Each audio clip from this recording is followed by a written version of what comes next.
Bungalow Bill here. I was planning on starting this episode by doing a little bit of building off of camera to finish up the air vehicle that I was making, into then starting to get into a really big build. However, I loaded up the campaign and with no countdown was brought into a fight against the Snapjaw.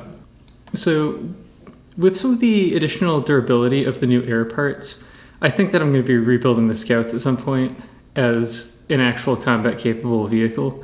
However, I'm not going to do this immediately. I have other things that I need to build first. One thing I need to finish and two new things that I need to build. So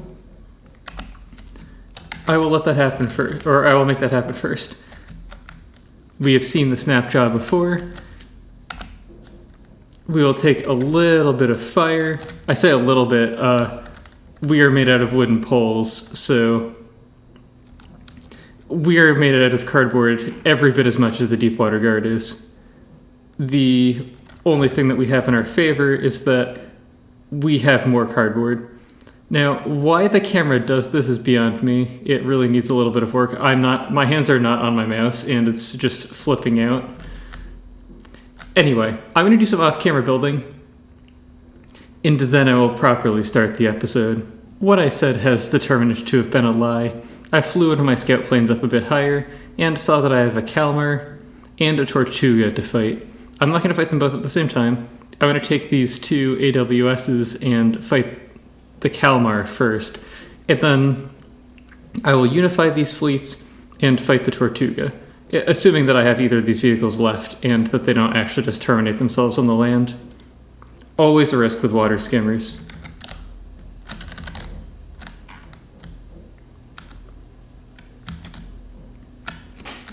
Oh yeah. I had intentionally spawned them so that they wouldn't be immediately pointing at land. Does not appear to have worked. We may lose one pretty soon. Looks like we just barely survived there. Our little sandblasters seem to be doing decent work.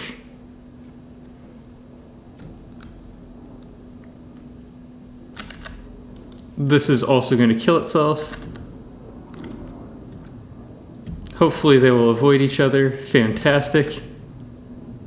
Now I just have to hope that I don't ram them into the Kalmar while I'm controlling them.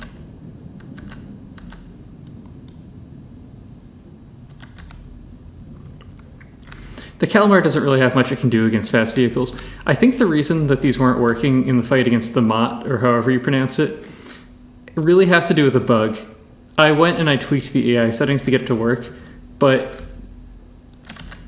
originally I had exactly one of them at a time working. And I am familiar with there being a bug that causes that behavior. So I think what I did really should have worked. Oh man, these bounce with the hydrofoil changes. So I may make a change to these. Draba's opinion is that hydrofoils are only supposed to be used for highly responsive craft when you need angle changes that are very quick. And I agree with that because they now have the same drag as custom rudders. And custom rudders have drag. So custom rudders set to a specific resting angle are just good hydrofoils that provide more durability. So I think at some point I'm going to update these craft and replace this enormous amount of hydrofoils with a much smaller number of custom rudders set to a fixed angle. I'm not going to do it right now. Maybe I'll forget and never get to it at all, but it's the sort of thing that I'm going to think about. And the custom air surfaces are also a reason that I want to rebuild the plane because they're so durable. And a lot of air components now are so durable that to a large extent, I can just not armor the plane. We have a Tortuga coming up, so we'll fight that in a bit. And this is the me revealing the name for the first airship I was building. It's not a very good gag. I'm putting a bunch of the new propeller blades on wooden poles with an APS gun in the middle, and you can't see the tiger for the trees. Unlike the stall sling, it's an intentional joke. I don't really have any of these set to destroy flyers, so or to prioritize flyers or that sort of thing. I haven't really messed a lot with their target prioritization. So we basically just have to kill the main craft of the Tortuga before we get killed by its cram bombers, which probably can't kill the AWS. I mean, nothing can kill AWS. AWS never goes down. So I have actually... let me make sure that these are all in the right modes. So I've never fought the Tortuga in a campaign before.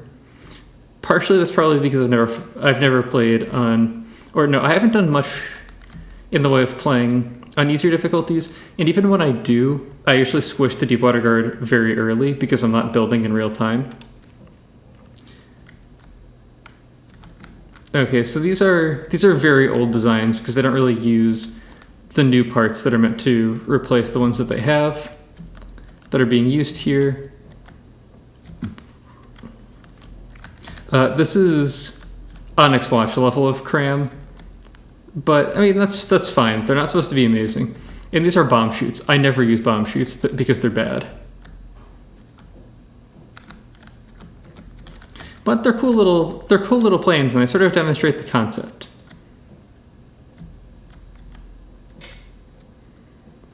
These seem longer than they should be. I don't think you really need two fins. So I'm actually, I think, more worried about the Tortuga itself than its bombers, but we don't have the most to worry about cram.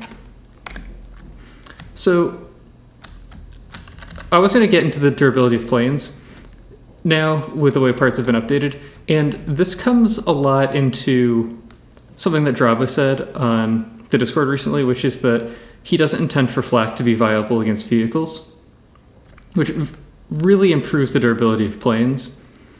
He said he doesn't intend for flak to be viable against vehicles because of performance reasons, because having a lot of max-size explosions is bad for performance.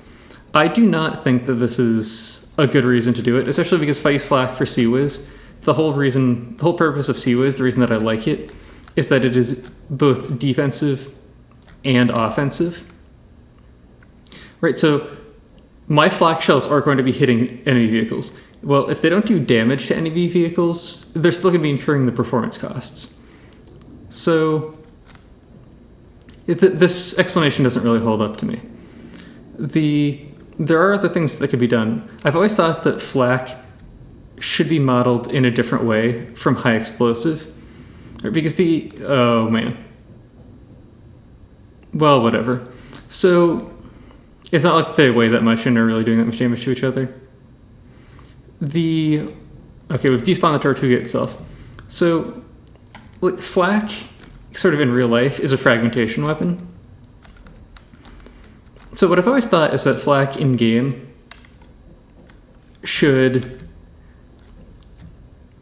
Man, we kind of needed these to kill these things. So flak in-game, I think, should make sort of like this big sphere, and it should find enemy blocks that are in that sphere, and then like spawn projectiles sort of on the surface of those block areas.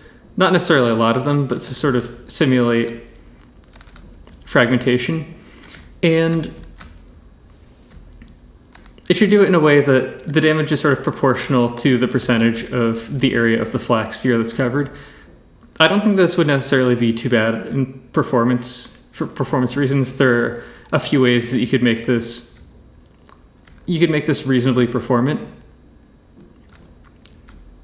The benefits to it are like sort of, one of the reasons to do it is that, well, it sort of simulates how flak is in real life, but the other is that it gives a different meta for flak.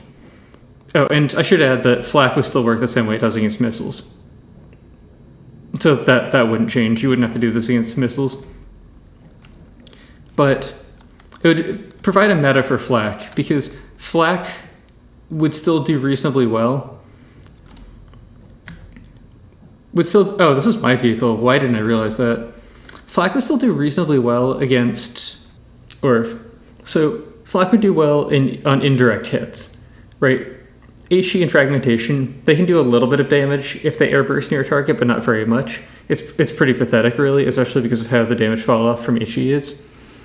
But flak would still provide moderate damage in those cases. However, on direct hits, it would be far inferior to fragmentation and HE.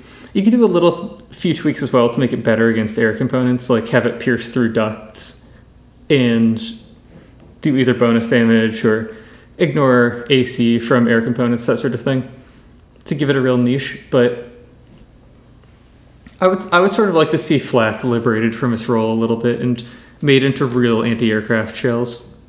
All right, now that we've gotten rid of the Tortuga, I can pick up these scraps, and I will actually finish the build that I was intending to do before even starting this recording. I mean, it's always something, right? Like, I'm trying to build this craft, and I'm trying to mirror stuff, and like I'm just not getting the thing that I'm mirroring. It's just not happening. I don't really know what's going on. There are definitely a lot of mirror mode bugs at the moment. Hopefully they'll get cleaned up before stable. It's definitely a little bit annoying. Well, I made heavy use of the new propeller blades. Obviously, it doesn't need nearly this many to stay aloft, but I have nothing to anchor them to other than wood, which is significantly weaker than the propeller hub itself. So I expect large numbers of them to get blown off, which is why I made so many excess. In all, not supposed to be terribly difficult, just needs to go up against the Deepwater Guard and capture tiles. So, I have one more vehicle to build, some tiles to capture, and then time to get into the first proper build of the series. Well, I found myself surrounded by a fairly large number of Deepwater Guard again. Fortunately, I did finish building first, but this is the same fleet we've seen a few different times. We have a Flounder, which I believed was a high difficulty vehicle, so I'm sort of surprised that I'm seeing it here. A Patchwork, a Sea Viper, and a Grouper, which are all low difficulty vehicles. Hopefully we take out the Flounder before it becomes too much of a problem. If we don't, we could very well lose this, although fortunately I'm economically better off than previously, so not the biggest deal if I lose this fleet, unlike immediately at the start where I was just kind of dead. We don't really have any anti-torpedo solutions. So here we have the Flounder, which is really what I'm hoping to kill fairly quickly. If memory serves, it strafes back and forth relatively quickly. However, I don't think we'll have trouble hitting it. It's just the fact that it has actual things that do damage, like these torpedoes, that we don't want to get killed by. Probably not a huge deal if it fires at our water skimmers. It appears that our missiles are going for the intended target, which is good. That might be the end of the Flounder. Although the Flounder, yeah, is very durable compared to other Deepwater Guard craft. So we took it to 80%, but it's not actually dead. I'm not super worried about the other craft, although one of our vehicles did take damage.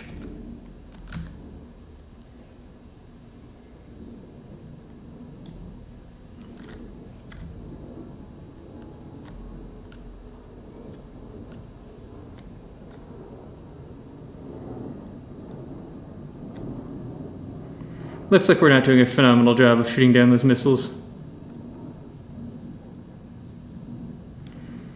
Although this has been enough to despawn the Flounder. So it looks like we're going to pull out fairly well. Wow, that skimmer actually made it through there without destroying itself. Which is slightly better than the AI this guy's doing, although he's not actually killing himself, which is good.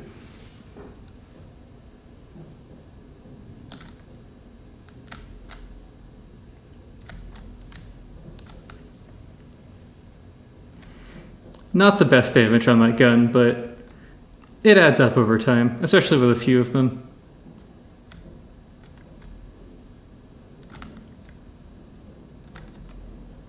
Oh, that's one of ours. There's two ways that could have happened, but Yeah, it's probably due to a ground strike. It's also possible it could have happened if we ran over a torpedo, but given the location, we just died on the ground. So there's something still alive somewhere. Here it is. I believe this is the grouper, but it's a dead, so... Yeah, the grouper. So it's becoming increasingly difficult to confirm that.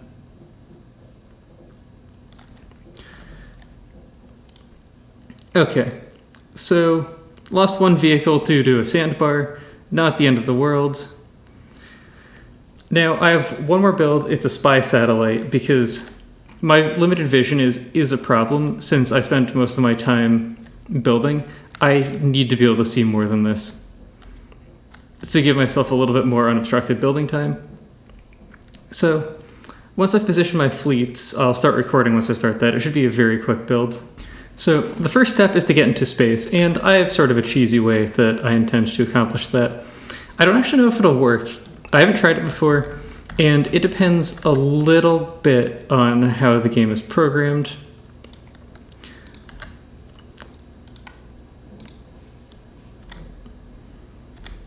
I didn't want a generator, I wanted a small jet controller.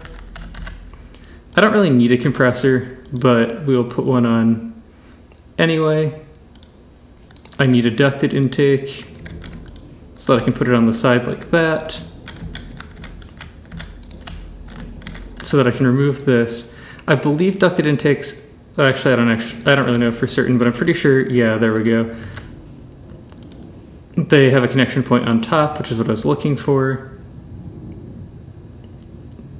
All that matters here is drag. Excellent. Oh, it didn't save my vehicle. It did save my vehicle, I just can't find it. My vehicle needs resources. Needs to be pulled back out of the water. And, yeah, this is how I plan on getting to space. We'll see if it works.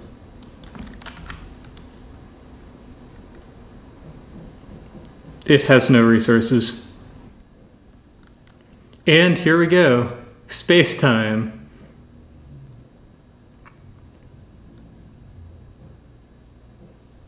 It is just that easy, isn't it? Okay, so that's getting into space. Now that we're in space, I don't need a whole lot. I need a mainframe, and just for simplicity's sake, oh, this is gonna be sickening. Okay, just for simplicity's sake, a plug-and-play card. So I'm gonna throw this together really quickly, and then I'll get right back. All right, it's not pretty, but it's a spy satellite. I had to rebuild it, but it didn't take that long. It respawned at ground level for some reason, so had to launch a new vehicle and to build a new one, but it is done. Oh, also, let me punch little breathing holes for my thrusters. There we go. Top speed 119, good enough. Save the vehicle.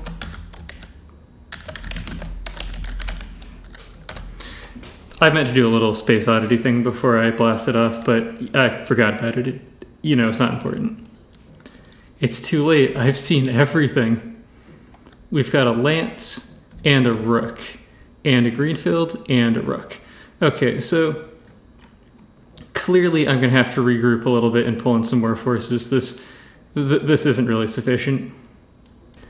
So what's really amazing me here is actually the amount of stuff that's being dedicated to me, because this battle line from the Twin Guard is getting perilously close to the Onyx Throne. I'd expect some more of the stuff to be getting pushed against the Twin Guard instead of me, but I do think that the AIs have always had a significant preference for the player over each other. So I finally started building my first capital ship, and just for the fun of it, rather than doing missile spam or that sort of thing, I'm going to use cram cannons. This does mean that for some of the later factions, I'm going to have to build a new capital ship, and that's fine. I'm going to build one that's bigger, with probably railguns or something, because I need to make up a lot for the fact that I'm using wood. So first thing that I'm doing here is something very familiar. which is getting a fleet blockaded pop-up, but it's also building a cram cannon. I am not going to show it on screen. If you want to see how I build cram cannons, I have 2 different cram cannon tutorials. This is going to be a 3D Tetris multi-barrel cram cannon. So my second one, the advanced cram cannon tutorial, is the one to check out for that. I'm going to choose to massacre the grouper off of camera.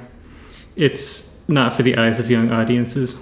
This one, however, I will show. Let's hope it doesn't go too poorly. It's the AWS against an Atlas, which the Deepwater Guard tried to sneak past my lines. So I was just thinking that the Atlas might be a little bit tougher with propeller blades, but similar to me, they don't have much to work with to hold on to them. I mean, they can use metal, but if they still use what's presumably a truss with a decoed steam pipe through the middle, they'll still get blown off by flak.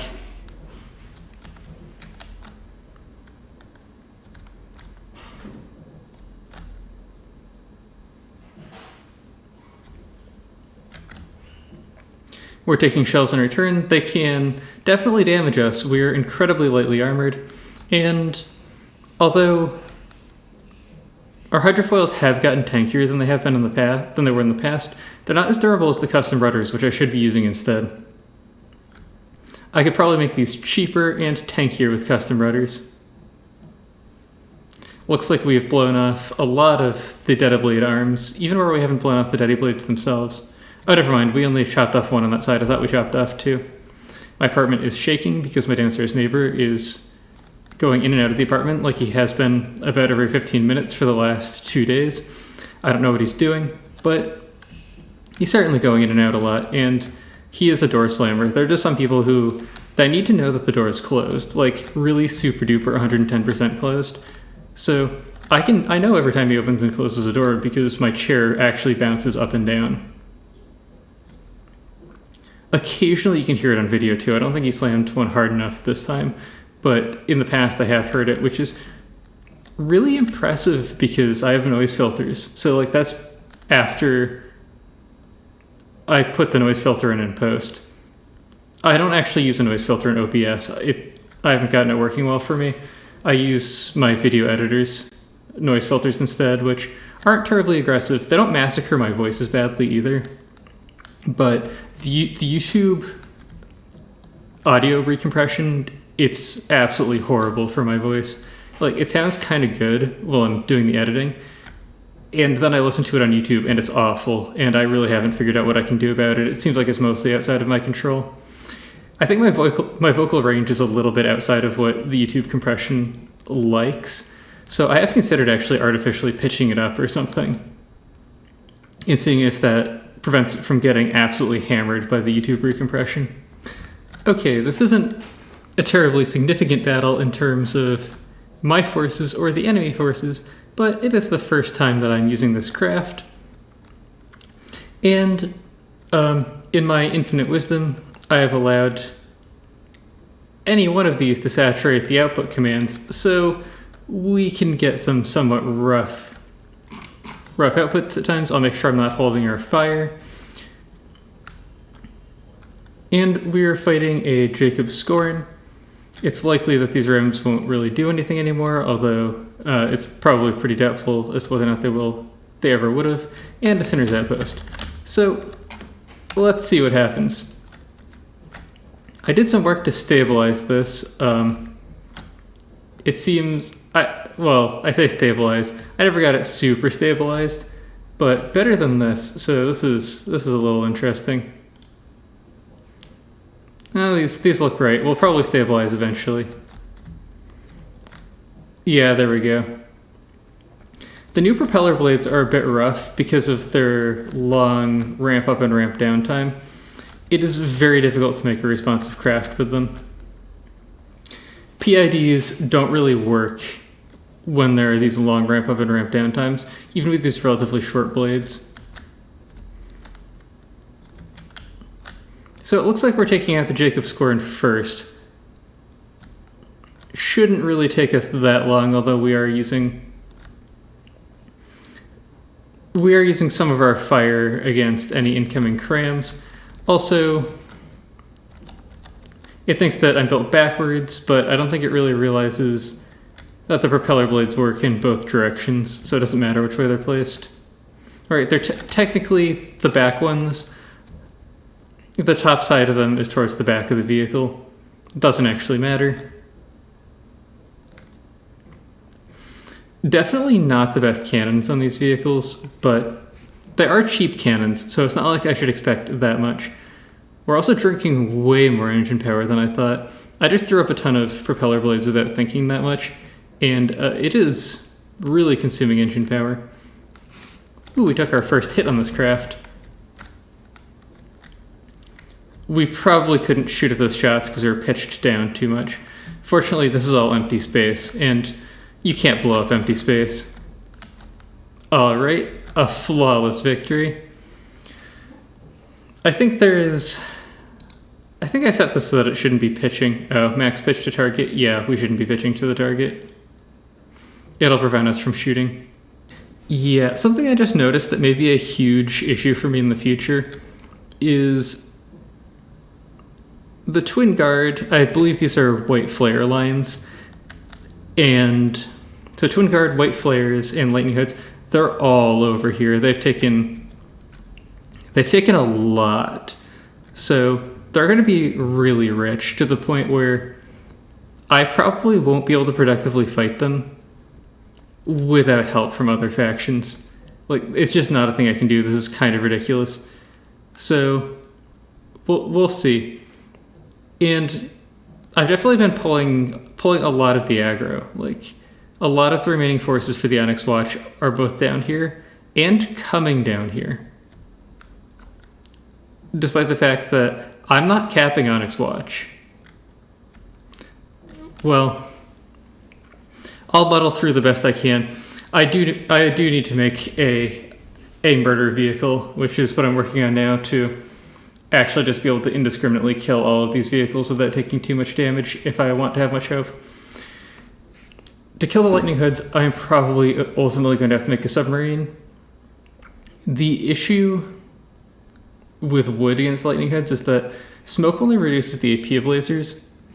This is kind of ridiculous. I've been having so much trouble building anything. Smoke reduces the AP of lasers, but wood has such a low AC that it won't provide me any protection. We've seen me blow this up before. We will not see me blow this up again. Or we might, but not right now. Just very briefly, because I like to do at least everything that needs to be done once in case you're a new player so you'll know how to do it. I have my transport. I'm setting up a really quick materials loop so that I will bring some materials into the main battle. Hold shift to place a second waypoint without removing the first one. Hold shift for a third one. Hold shift and click at the first waypoint, and now I have a loop. So this transport craft is just going to follow this loop forever. And I'm just establishing, well, I'm trying to push into the Deepwater Guard to take their more valuable resource zones. And then I'm just trying to establish a bit of safety here while I actually go and build up a more expensive craft. Once this transport comes through and gets me some materials, then I'll really be building. But until then, a little bit of waiting and a bit of killing the Deepwater Guard.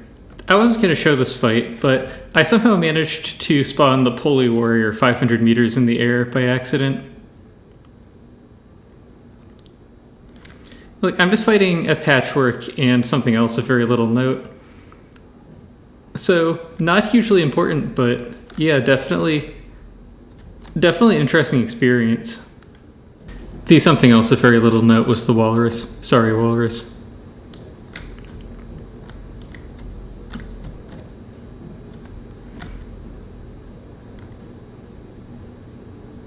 Right, so I am working on an airship, and sort of the main idea is that it'll fly fairly high in the air and shoot crams down. So it's mostly going to be an anti-ship vehicle. So at the moment, 428 cram firepower, 129,000 materials, although I have done very little building. All that I've really done is built to 4-barrel crabs in a fashion that I'm accustomed to, and connected them. So what she's going to have on top of this are going to be a few engines in the front for sort of some minimal armor.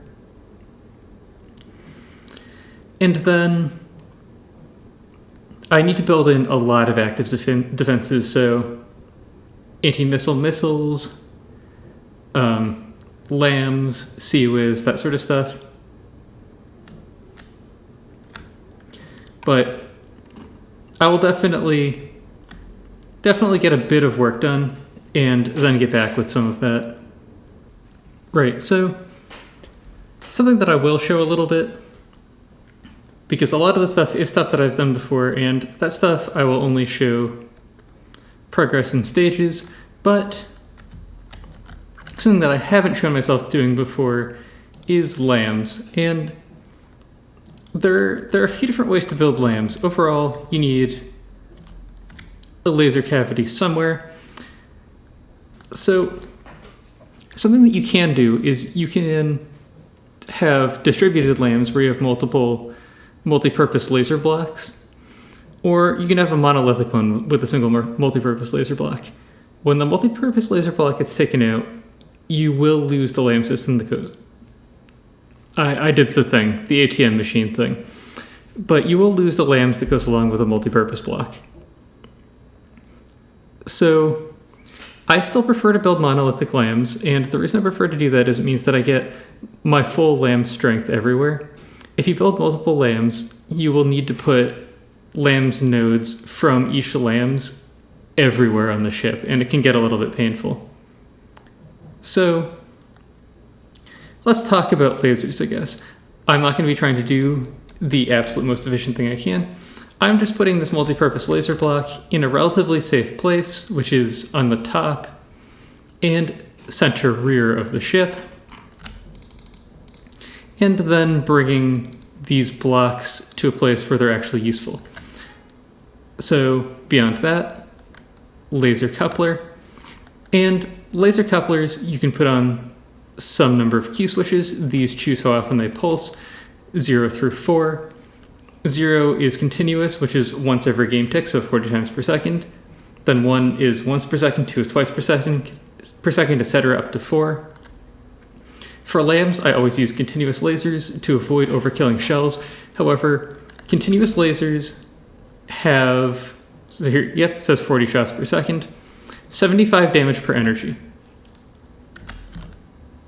This is 1 damage per energy, right? 25% damage penalty right off the bat. However, higher armor penetration, which doesn't matter because I will already be exceeding the AC value of shells. It's the overkill that I'm concerned about. This will be a monstrous lambs, and I don't want overkill. I will waste far more than that 25% on overkill. So there's basically two ways that we can do this. So we need to use laser pumps to provide laser energy to the lasers. We can attach these to a cavity, which can take them on 4 of the 6 sides, the other 2 sides attached to laser couplers or cavities. The other option is single inputs, so 4 times the energy capacity of a regular cavity, but only input on one side. Right, so you get 3 times the energy storage of this cavity for free.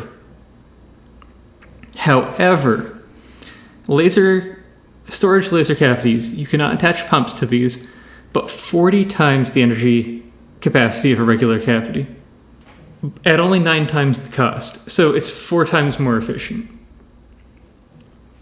So sort of the 2 different Tetrises you can do are to use, you can use these and these, and then you can sort of, put another one here and et cetera, using additional laser couplers. However, I haven't done the math. I don't think there's a big difference between doing that and just doing this. So put on some number of these. Please let me place these things. Put on some number of these. Excuse me. The lag is a bit worse than I'm accustomed to. Yeah, this is kind of bad. It looks like I'm slightly off in my counts. I'm not sure what's causing this lag. I'm not used to this sort of lag while building. But it's definitely... It happens sometimes with beta branch updates. The last one got fixed. I was complaining a lot about air pumps. As far as I can tell, it's better. And it seemed to coincide with the Unity patch, although I don't know if that's for certain. Okay, so here we go. I don't really have fuel storage yet. That's sort of by design, because I don't want to run my craft too much. So what do we have here? Let me go to the multi-purpose laser block itself. So we have 60 AP. That's way in excess of what we need. We only need 20, so we can smoke ourselves and it would be fine. We're not going to have smoke though, because it wouldn't do anything for me. Power needed, 4,000, not that bad. And the power goes into damage almost 1-for-1. So sustained damage from our pumping power is 2,500 because we have the penalty from using 0 Qs. So we need a monster slams. It's actually not it's not really debatable. Our armor is actually tissue paper. So we're gonna get a monster slams. It's unfortunately just sort of business for us. I am going to use this as a backup offensive weapon. So I'm going to build turrets for this. And I'm also going to put in more engine capacity, probably in the form of steam engines. I'm planning on building those fairly... Let me hit E to pause the game. I'm planning on building those fairly late, just so I don't have to twiddle around with them and turn them on and off and that sort of stuff. But I am planning on having them. One more thing I'm planning on playing around with, although so I'm not finishing this craft this episode, I'm not going to do it now, and I'm going to play around with them in the designer mode first to see if I'll actually use them, are these. Ring shields. The reason I want to use them is because they provide a flat AC increase, which as a percentage is much larger for wood than any other materials. This may, if I make one big enough, it may give me some resiliency to the wood against HE, and I'm really going to need that so that I don't get absolutely shredded by HE. So anyway, this episode is probably already nearing its end. Not in terms of my time, but in terms of your time. So I'm going to rough out this ship a little bit more, drop a few more necessary things that I have on it, but all stuff that we've seen before, because again, I'm trying to avoid repeating myself. The reason that I'm showing myself building things at all is because I do want this episode or the series to sort of appeal to new players a little bit, or people who haven't taken the leap into actually from watching the game to playing the game, to show that the time commitment doesn't have to be massive. So they're sort of like mini tutorials. Ooh, there's teamwork happening. Depending on the results of the next diplomacy meeting, which is happening in 1 hour, this may actually be a severe issue for me. Because I have an alacrity swarm and a hydrovolt going through my territory to link up with my troops. I can't fight a hydrovolt. I have no detection for submarines. Also, I feel like the Onyx Watch is just sort of ignoring the Twin Guard while I fight them. Little bit annoying, but that's life. I would really like to scoop these up for myself, but I'm spending so much time building, it's not really possible. I'm going to have to focus on getting these resource zones. These will be the big ones for me that I can pull in. And then hopefully the next war I'll be able to get stuff like the Grey Talons, or maybe even Scarlet Dawn, to start killing off some of these factions. It may be difficult for me though, because with the Lightning Codes and the Twin Guards picking up a lot of wealth, and I go against them, if they just come in and murder me, there's not much I'm going to be able to do to stop it, because we'll probably get to the next council meeting before I'm done building the ship. So I may be in for some interesting times. Yeah, this is kind of what fighting the Deepwater Guard is about. This thing just isn't able to fight back. Okay, maybe it can. Sort of. I didn't even try to make us unstable. That's just the propeller blades doing what they do. However, the airship that I am making, if it isn't unintentionally unstable, I'm going to make it intentionally unstable. I need to use every trick for that sort of craft in the sort of campaign that we're in. But just a small amount of HE damage that these should be doing in proportion to their kinetic is pretty effective against wood, really.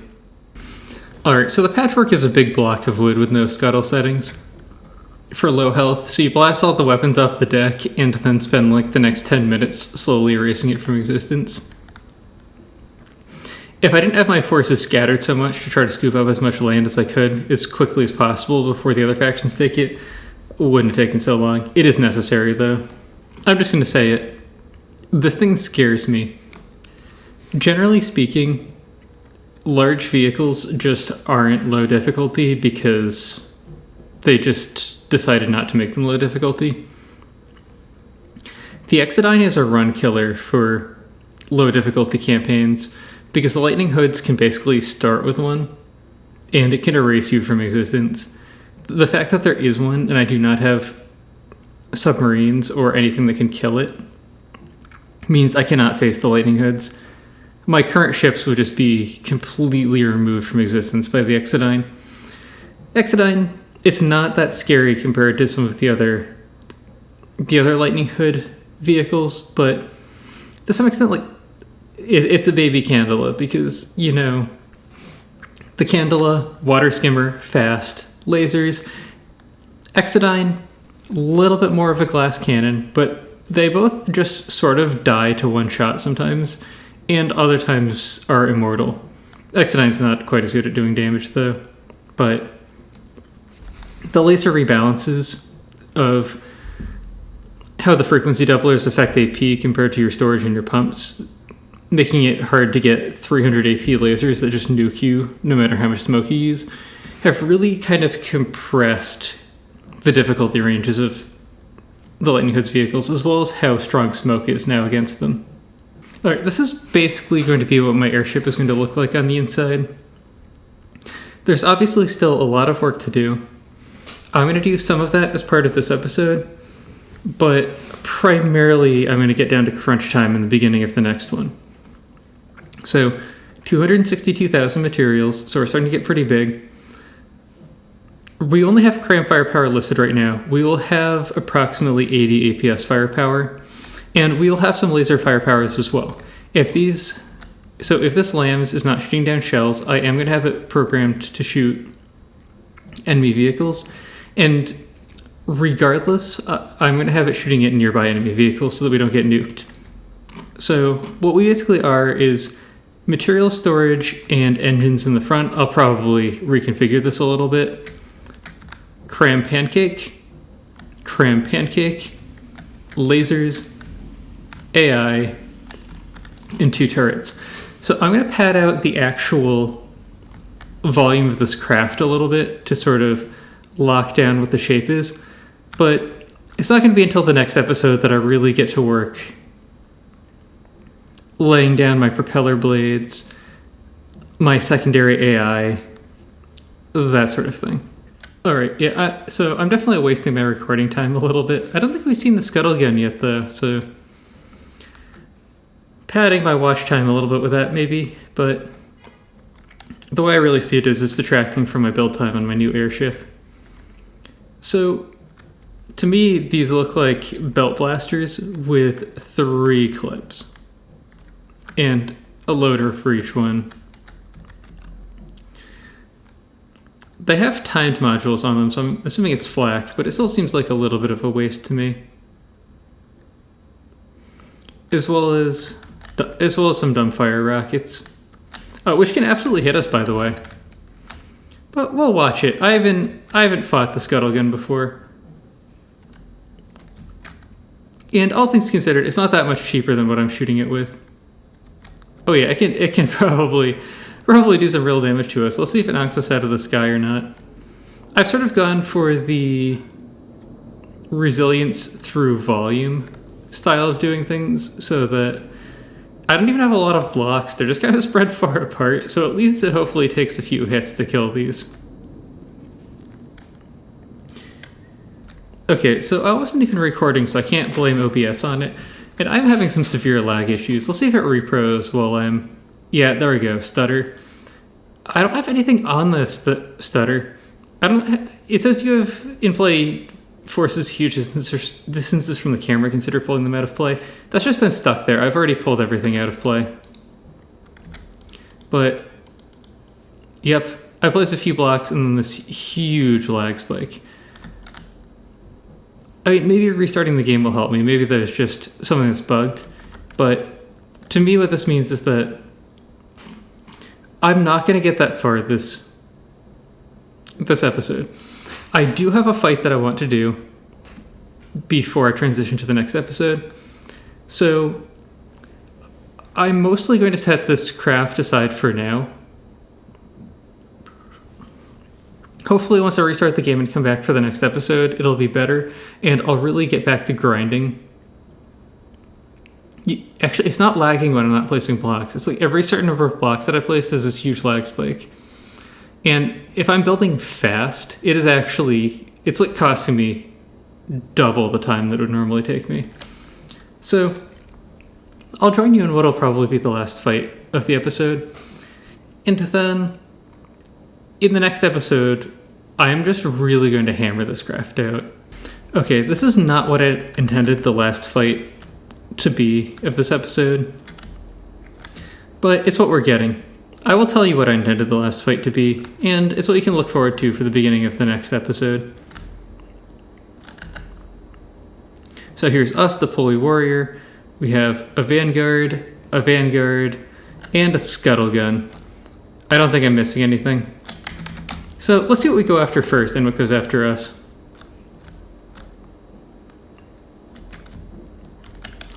Anti-missile missile is doing a reasonable job on the cram, but not an amazing one. Definitely an overkill, which if our missiles don't successfully retarget can potentially be a bit of a waste. It looked like they were going to work for a second, but they're not quite getting there. Those cram cannon sound effects, I just remembered what they reminded me of earlier.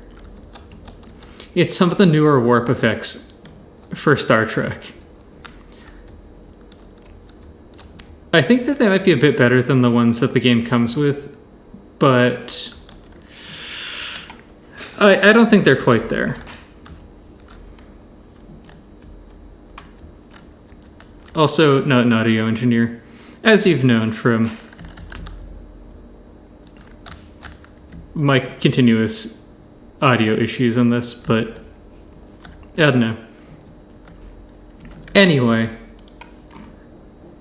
it's unfortunate that we lost that capture, but supposedly the bug was fixed with the erroneous waypoints getting set, so these will all get back into their positions and start capturing. This airship gantry is what I wanted the last fight to be. I was going to pull all these guys in, a bunch of these guys in, and hopefully do a push-up in this direction. I have an hour of recording so far. I don't know how much that'll get cut down to. But it's enough that I'm not doing this fight as part of this episode. We'll handle it on the next one. So, anyway, I hope you've all enjoyed watching, and I hope to see you in the future.